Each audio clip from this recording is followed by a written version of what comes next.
Welcome to another episode of These Are Not the Apps You're Looking For. Today we're going to have a look at some myths. We're going to be Mythbusters for an episode, so we're going to have a look at that.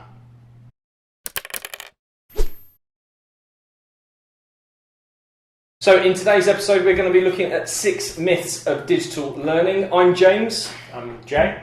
And yeah, let's crack on with this nice little list that we've got. Yeah, so we've got this list from a study, so it's a little bit old, 2012, from the Education Endowment Foundation. So Durham University carried out a research paper around digital technology and how it helps or hinders learning. Okay. And these are the 6 key myths that they've identified and sort of debunked on the. So the first myth is, so it's quite a long one, new technologies are being developed all the time. The past history of the impact of technology is irrelevant to what we have now or what will be available tomorrow. So this is to say, new technology is better than old technology, and because of that reason it's going to help you learn better. Oh, but what about the wheel? Can't beat the wheel. Oh, dude, yeah, that's pretty epic, isn't it? I think, yeah, the takeout for me for this one is, you know, as we've stated before, is kind of, it's got to be useful, it's got to be effective, hasn't it? It has, you know, when you look back on all kind of technologies over the course of this, there is proof that, or there are, you know, hearsay and proof of actual technology being useful and actually having some form of impact. Yeah. Yeah, I mean, what were your thoughts, really? Yeah, I think it's interesting. I think it goes in cycles. I think only, you know, some of the stuff we've done over the last year, you know, the introduction of computing into the primary curriculum. You know, we're looking at things that were in the 80s, for example, you know, the Amstrad games, you know, the text-based adventure games. Where are they? They're here. Oh. Yeah. For people of the podcast, I'm now rooting around for the Best of Sinclair programmes 1983 spring-summer. It's absolutely epic. We'll put some screenshots on, I think, cut that in somewhere. Yeah, so, you know, there's plenty of things you could use now, you know, cutting-edge tools, plenty of apps out there to do the same thing, but you know, it's going back to basics. It's going back to, you know, building that program yourself, doing text-based challenges. You know, we looked at Twine. You know, we both use Twine, the online program. So that allows you to build those text-based adventures where you have like a multiple choice path. That's brilliant for literacy and ties in all the elements of like algorithms and programming for primary ICT level. So I think it's a case of, you know, you should use it where it's relevant. Yep. The other thing is, you know, there's quite a history of technology in school since probably the turn of the century now, of going in. So we had, you know, ICT suites going in wholesale, the internet going in wholesale, all schools converted to smart boards or Promethean boards, and now we're down the route of sort of mobile learning. So all schools use laptops, and now a lot are transitioning over to tablets and iPads. But you've got to ask, you know, what are the benefits for those? So, you know, as a nation, we've invested probably millions and millions of pounds in those. Yeah, but what are we actually seeing at the end of that? Yeah, what have we actually gotten out of it? You know, and how much of how much of this technology has changed learning enough to take it away from, you know, just a traditional, you know, a chalkboard, pen and paper? Has it enhanced it that much? I really don't think it has at this stage. No, I think I think what we're in that period now where, you know, that the kind of technology, there are questions being asked about whether or not it's having an impact. I mean, when you look back, you know, projects I did in schools, you know, when I was an NQT, you know, putting in new Promethean boards, we put in, you know, smart boards and interactive boards across the whole school, purely because that was the thing. There wasn't any question of it. It was just, you have to do that. Now, at least, people are actually, you know, looking and going, well, or some people are actually going, well, look, you know, what are we getting from this? Yeah. And they're the kind of things that need to be asked. Yeah, one of the things we'll look at on this is, you know, looking at things like the SAMR model framework about how technology is impacting learning. So, you know, whether it's just a substitution device, or whether it's transforming, or, you know, redefining the learning. And, you know, I'm sure that's a whole it's a completely podcast podcast. I mean, and that's the other thing as well is that, you know, technology is developed all the time, blah blah blah. Past history, impact of technology is irrelevant, but you've also got those models as well that go all the way back. I mean, Dale's Cone of Experience was that 1960s, before that, you know, and that was all based around sort of the use of video in classrooms. You know, OHP and projectors. That wasn't even mobile devices, but it's still relevant. Yeah. So, if anyone hasn't come across Dale's Cone, you know, just give them a brief intro. So this is where you, the more in the task you are, the deeper the learning. Yeah, that's essentially it. It's basically a pyramid, and it's actually a really good report. What I'll do, and I'll make a note of it, is make sure there's a link to the actual report. But basically, it was his findings. It wasn't massively scientific. There wasn't a lot of data. It was just his opinions, thoughts, and feelings on it. But they actually ring true quite a lot of the time. Yeah. But yeah, we'll stick a link in the description of that one. I think that's good. Yeah. Right. For the interest of time, we better move on to the next. Yeah. So the next one is, and this ties into the first one, and might help us explain why there's this constant move of technology. So today's children are digital natives and are the net generation. They learn differently from older people. Okay. Discuss. Yeah. Let me know. Well, they don't. Well, do they? Do they?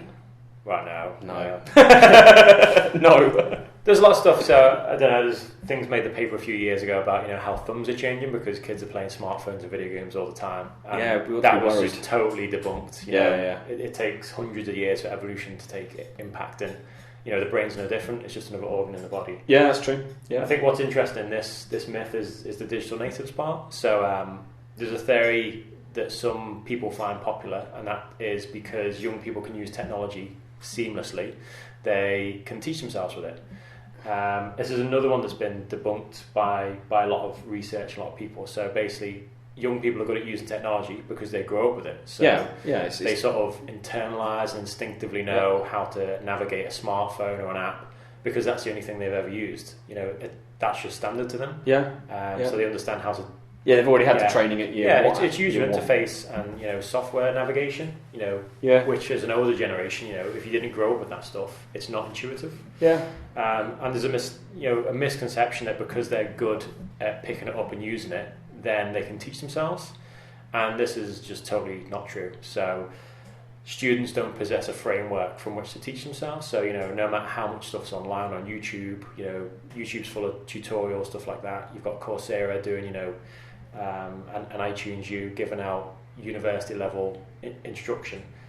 They still framework the learning. They're still presenting it in a lecture style and a bite-sized approach. If you put a bunch of students in a room with iPads and put them on the internet, they're not going to actually just go away and learn. They've still got to have that. And again, I suppose it's that it's a completely separate entity, isn't it? The process of learning and learning to learn is different from using a piece of technology. It's a completely different set of things. This one's quite topical at the moment because if you've ever seen Sugata Mitra and his whole SOURCE or self-organised learning environment, so that is a famous TED talk, and basically he put a computer in a wall in a slum in, I think India, was it? Yep, yeah, I can't remember what city it was now. But basically just he went up to some kids there and he just said, right guys, I want you to figure out something really difficult, like how do we code DNA? Some ridiculous question for sort of primary age students over there who I think a lot of them didn't even go to school, and they asked him well, how do we work the computer, and he says that I don't know, and then he left. They didn't they spoke in their native tongue as well, didn't they? And then basically so he went back a couple of weeks later and a couple of weeks later, and then at the end of the experiment they obviously hadn't answered the question, but they could explain DNA to a sort of undergraduate level. And these guys were like 8 or 9 years old. Yeah. And this prompted this whole self-organised learning environment thing. So we've dabbled a bit in this. But just last week he's released another piece of research that said something around that GCSE students in English could self-direct their learning to an extent that it would improve their grades. There's a lot of stuff online about this. So he picked 32 students by hand, I believe. So it wasn't a very fair experiment. Yeah. And the results were very tenuous. So it's a very small sample. It's not very well researched, and it's just a bit iffy in my circumstance. But I think it's quite interesting that. Well, it'd be interesting to try out, wouldn't it? That's the thing. Is like, the 32 is a small sample, and if they're handpicked, but actually that'd be something just to play around with and just see if it works. Well, we'll do an episode on solo learning because we've done some. We framework the discussion, and then you sort of let the kids run wild. I think ours brings in more elements of project-based learning. I think ours is more on that side of the fence. Then just let some chaos reign and see what happens. We don't have any nans to help, so that's another element to it. Right, so next bit, until we'll do the next one, and then we'll cut to a halfway mark, I think. So the next one is learning has changed how we have access to knowledge through the internet today's children don't need to know stuff, they just need to know where to find it or access it. Okay. So, this links into the thing again, that any primary school student today has never lived in a world without Google. So, it's weird. Yeah, most students have devices now, some as young as 6 or 7 have smartphones, although don't really see why. But basically, we're only a couple of clicks away from having all the answer knowledge. to anything. On tap. Yeah. So this is the sort of shift at the moment, isn't it, in education? And it's this argument of how much do we need to know things versus how much do we need the skills to be able to think, to pull it, and go and find. Yeah. So this will be interesting because from your background, so design technology, obviously that's a very creative subject, but you need some very firm understanding in there. Yeah, and this one always used to get me, and you used to go to these sort of DT meetings and venues and forums, and there was always sort of two camps. There was the skills-based traditionalists, and then there were the kind of uber geek, forward-thinking, I say forward-thinking, but different thinking strand. I always used to have feet in both, because just the example now, I suppose, would be and some colleague, some people that I used to work with used to do this. They're very traditional, and they used to make tables. GCSE make tables. It was product design, and they'd make a table. But what they would do is they would, the skills were being taught, so they'd have to make the tenon joints. They'd have to make mortise and tenon joints, and they'd have to learn that, and it'd have to be accurate. And that's bloody difficult to do, really. Then you had the dawn of like routers and laser cutters, and then the kids could just simply design part of it and burn in something, and then just assemble it, and it was all comb joints, and it would all fit together. But they didn't learn anything from that. Yeah. Other than that they could very quickly go through the design process. So they could learn the design process from it because it was very quick and instant, but actually that skill of building something with your hands and then forming it and testing it and then changing it, all that process was lost. So I'm somebody who uses technology, but with that kind of thing, I think you've still got to have those skills. Because fine, it might get lost, in time with new stuff, but you still need it. You still need to be able to understand how a material works and that kind of thing. I think this brings up why project-based learning and all that stuff's now probably more relevant than ever. Because we can have these open-ended tasks, and we don't perhaps need to disseminate the knowledge as well, because the students can go and research it, and because the task's open-ended, they make it what they will. Yeah, and I think that's the other thing. Again, going back to that project stuff, is that you'd be very specific in the skill set that you'd use, and it might not tick all the boxes for that student. The student might not be interested in doing that. Whereas a project-based thing, where if you utilise technology properly, you could actually have tutorials and stuff where students could learn and find out elements to that and make your life as a teacher easier. That's really good. I like that. Okay, myth 3. Oh, sorry, go on. So I think we'll take a break on that one. Yeah, I think so. Let's go play some music, and then we'll be back with the fourth myth.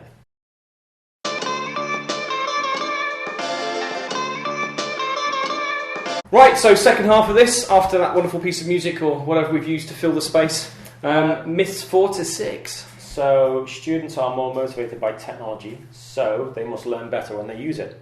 Oh, of course, that doesn't happen. Yeah, so this is I think this one we just label common sense applies here. Yeah, I think so. I think we just whack a huge stamp on that one and just go, that's done. We'll skip that one because we know it's not true. Myth 5 is a good one. So what's called the Everest fallacy. We must use technology because it is available. So, So the argument for this is that how do you prepare students for the world if you're not using the current technology that exists? Yeah. Okay. And then, of course, people then go, well, they have iPads and mobile devices in Halfords or, your latest thing, and that's how they test everything. It's okay, brilliant. It also leads into that kind of apps. We must use the apps because they're there. The temptation to use 1,000 apps when, one actually would do a decent job of it. That kind of stuff as well. There's also a risk in this as well because, there's... One of the components is that schools should use a wide and varied selection of technology.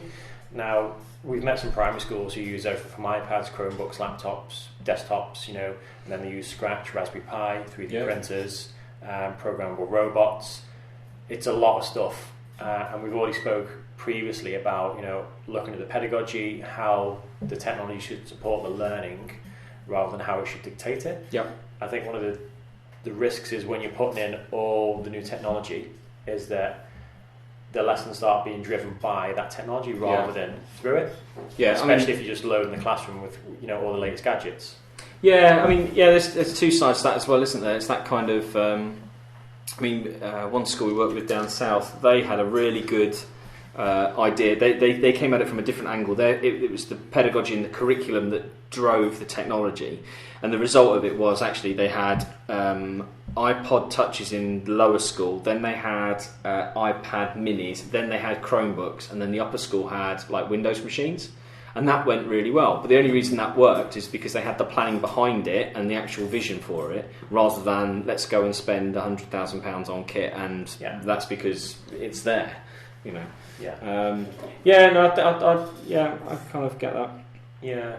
I think we covered that one off pretty well. Yeah, let's tick that box. Although, that's a good one for the comment section. If you guys have heard, or if you guys got any feelings on that one, I'm sure that's going to divide opinion either way.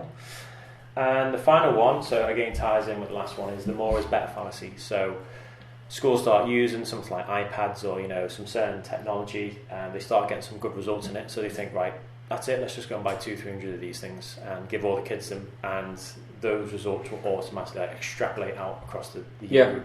Yeah. The danger in this one that I see is, so it's quite easy to get good results with small sample groups. Yep. It's and also, over a short period of time as well. Yeah. It's also easier to get results when you're working towards them. So in the case of schools, a lot of schools start with a pilot, and the provision is, if we make a success of this pilot, then we buy more iPads. I think that motivates students and staff to a next level. Well anyway, to make sure that iPads in most cases, but whatever technology it is, it's used really well. Yeah. That's an interesting one. So going off of that, one of the difficult things is actually how do you measure the impact, and that's one thing we've struggled with in the past. Is once you get past a certain level, it all becomes very kind of ethereal, up in the air type, and it's very difficult. It's more of a gut feeling, and it's very difficult to actually physically prove the impact here or there, and actually have statistics against it. Yeah, it's an intangible, isn't it? Yeah. I totally get that one as well. Yeah. So they had a nice little quote. I'll just part here.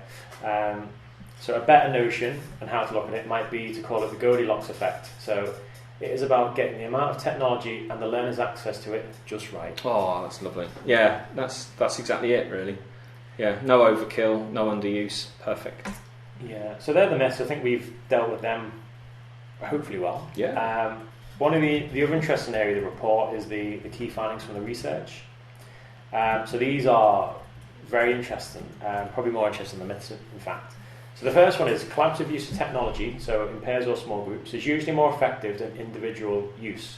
Although some pupils, especially younger children, may need guidance in how to collaborate effectively and responsibly. So this goes against the total notion, doesn't it, that mobile technology is a personalised device. Yeah.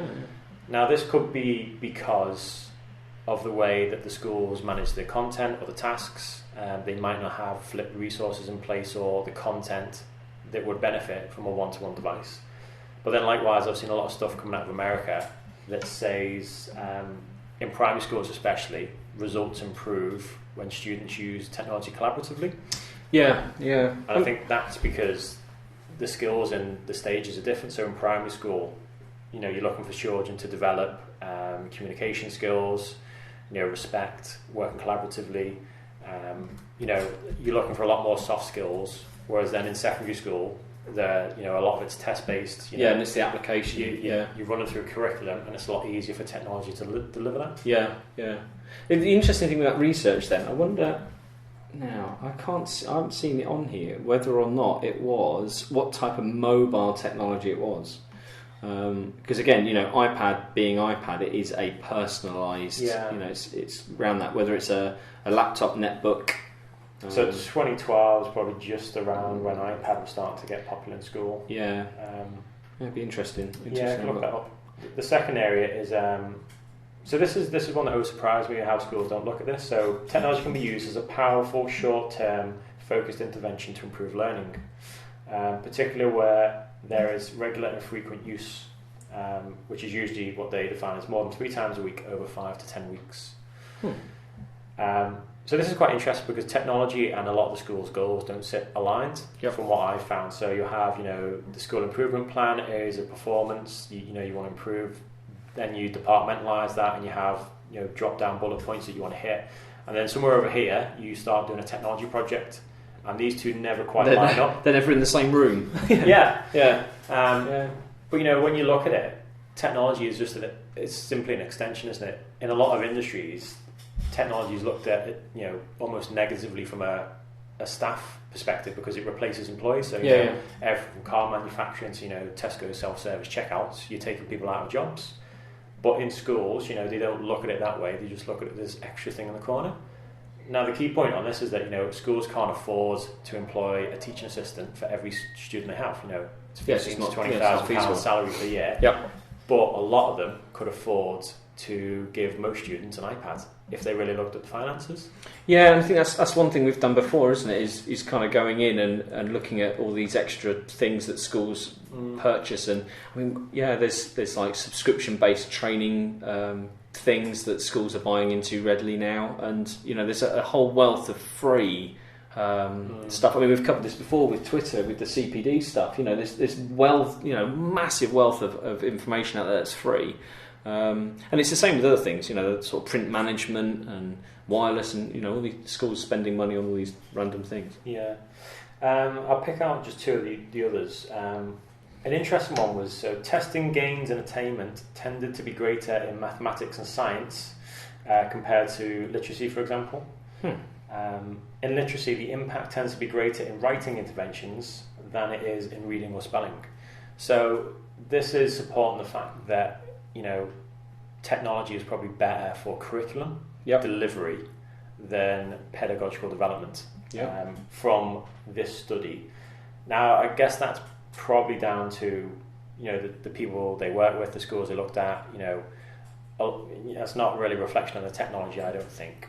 But it's quite interesting to see that initially it's probably easier to get improvements in maths and science and it's like an instant based. kick. It's an instant kick when you put them in. And I wonder again, 2012 as to what this was, because again, the boost of the apps, apps as apps rather than software application type things. I wonder what was being used there. Again, interesting. I quite like the idea of that, and the literacy impact tends to be greater than. And then the final key point, pull out here. So, training professional development for teachers is an important component of successful approaches.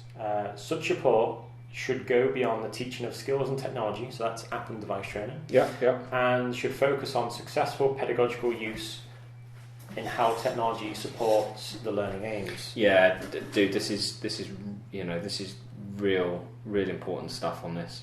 At least a full day's training or ongoing professional inquiry-based approaches appear to be most advantageous. And again, that's what we've found is, and when I used to sort of do CPD stuff inside of school, is those first day back where you have 6 courses in a day and then staff cycle round and you have to do it. It's total and utter rubbish, really. There's very little impact at all, actually. I challenge anyone in the comments to say that they've had long-term impact from that kind of stuff. Those one-offs. That laid down.